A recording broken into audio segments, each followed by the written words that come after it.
அத்தை எங்க போனாங்க? அத்தை ஏன் பாப்பா இங்கதான் இருக்கிறேன் பாப்பா. இருக்கிறீங்களா? உங்கள்கிட்ட ஒரு முக்கியமான விஷயம் சொல்லணும்னு தான் வந்தேன். தேடி பார்த்து இங்க உட்காந்துருக்கீங்க. அது வந்து அத்தை ரொம்ப நாளா முடி வெட்டணும்னு நினைச்சிருக்கேன். சரி இன்னைக்கு வெட்டிடலாம் அப்படின்னு சொல்லிட்டு சரி உங்ககிட்ட சொல்லிட்டு பண்ணலாம் அப்படின்னு சொன்னேன். ஏன் பாப்பு அவங்க முடி வளரலையான்னு கத்துறாங்க, நீ வாழ்ந்த முடிய கொண்டு போய் வெட்டிட்டு வர்றாங்க. நீ கத்துறது எவ்வளவு கஷ்டம்.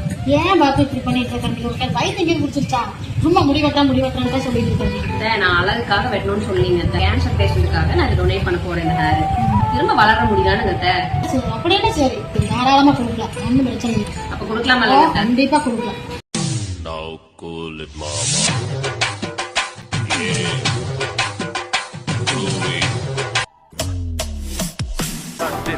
Ta